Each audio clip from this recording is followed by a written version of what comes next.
For years, Canada's global image has been that of a country where life is, if not simple, at least manageable.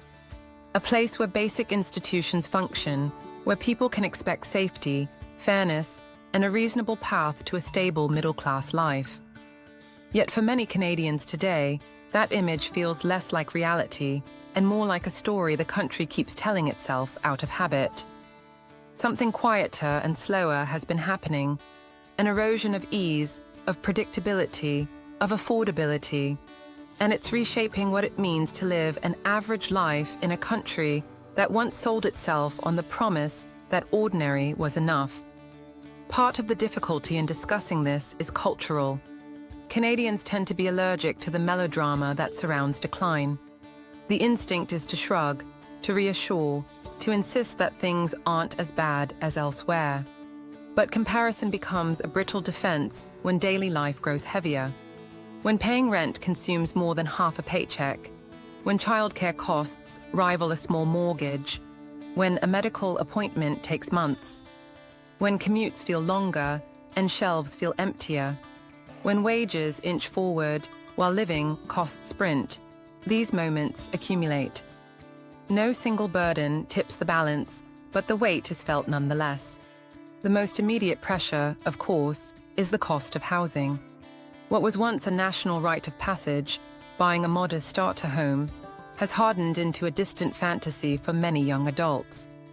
In cities like Toronto and Vancouver, the pricing has entered a realm of absurdity.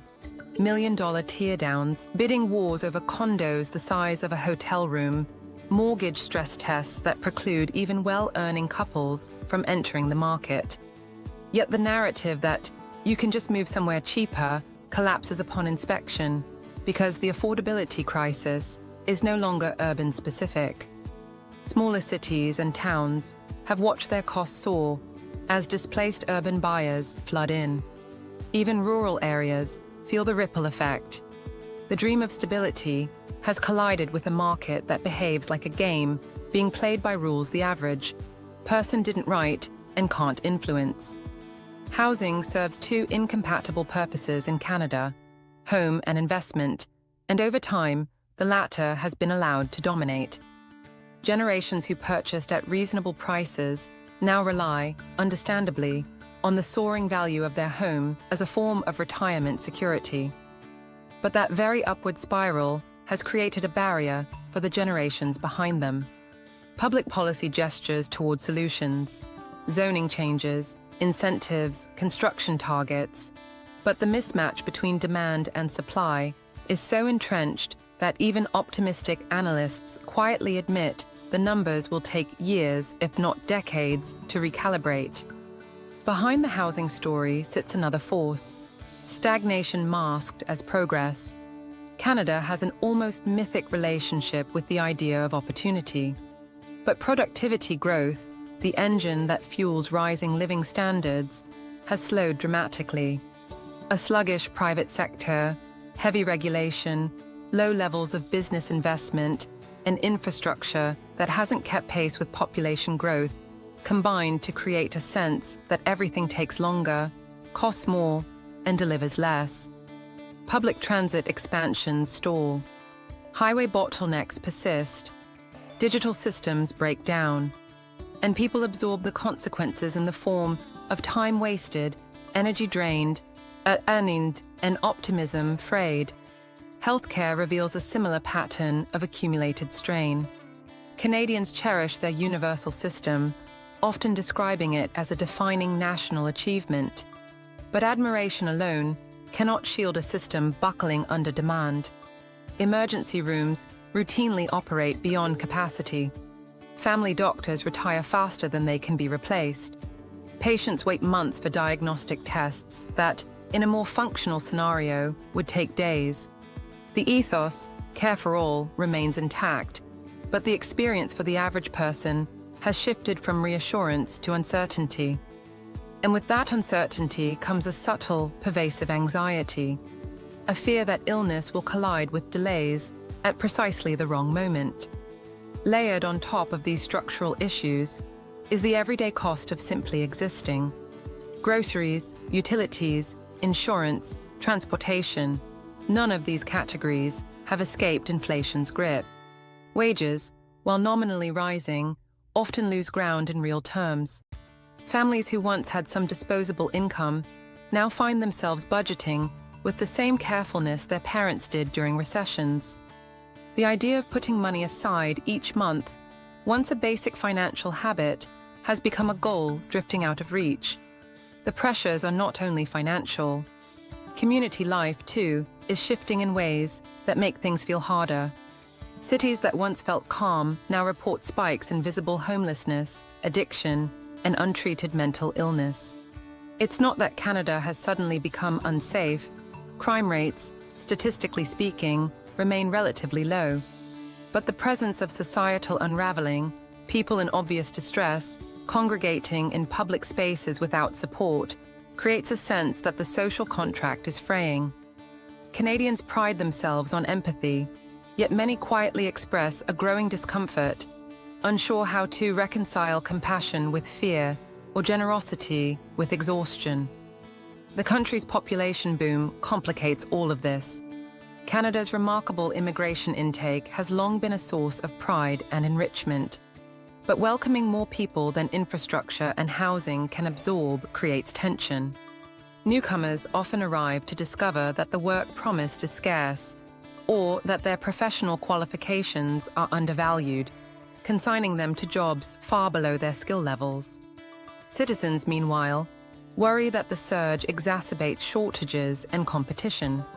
These are uncomfortable conversations, and Canada tends to avoid uncomfortable conversations until they become unavoidable. But avoidance is not a strategy. It is, at best, a delay. Even the climate, once dismissed as a mere backdrop to the Canadian character, has turned more threatening.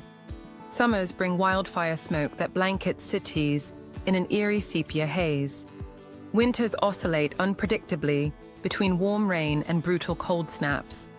Extreme weather strains emergency systems, damages infrastructure, and adds a new type of stress to daily life.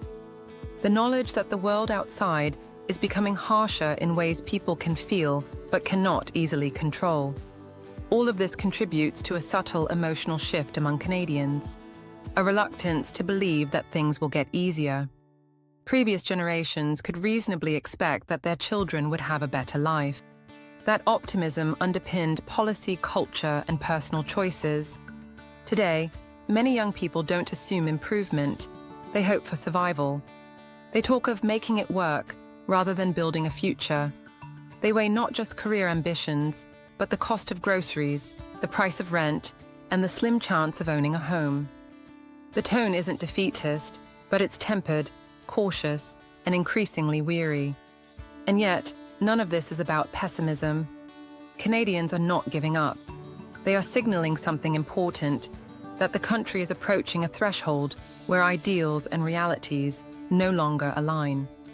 And once that gap becomes too wide, people start to disengage, civically, socially, emotionally. When voting feels like an act of resignation rather than agency, when institutions feel rigid and unresponsive, when public confidence fades into quiet resignation, democracy itself begins to wobble. What makes the situation uniquely Canadian is the tension between identity and experience. A country that sees itself as fair, functional, and compassionate now contains growing pockets of dysfunction, inequality, and frustration. The dissonance between what Canadians believe about their country and what they increasingly live day to day is becoming a national pressure point. And dissonance, if left unaddressed, eventually becomes cynicism. But there is also a deeper truth. Canada has the capacity to solve these problems.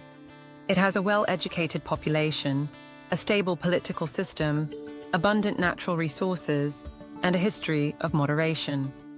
What it currently lacks is clarity of purpose and the political courage to confront hard choices.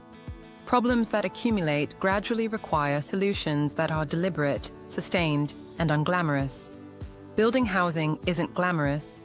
Expanding transit isn't glamorous. Reforming healthcare delivery isn't glamorous. But each of these ordinary, necessary actions has extraordinary implications for restoring the sense that life in Canada is manageable, and maybe even hopeful again. To get there, though, Canadians will need to let go of the belief that national character alone will carry them through. Good intentions do not build homes, shorten wait lists, lower food price, or improve infrastructure. They don't create productivity, or renew trust, or remove barriers for newcomers. What's needed is not a reinvention of Canada, but a recommitment to the unassuming, practical values that once made it feel like a place where a modest life was not only possible, but expected. Fairness, competence, reliability, and community. These qualities won't return overnight, but acknowledging the strain is the first step. Canadians have always been comfortable with winter's long darkness, knowing it will eventually pass. What they are less comfortable with is the idea that the collective winter they're experiencing now might linger, unless the country confronts the cold directly. The average Canadian is not asking for luxury or even abundance. They are asking for something simpler, a life that feels stable rather than precarious, balanced rather than tenuous, possible rather than improbable. They want the version of Canada they were told existed, and that, not so long ago, actually did. The challenge now is whether the country has the courage to rebuild it, piece by piece, before the next generation decides it's easier to believe the story than to live the reality.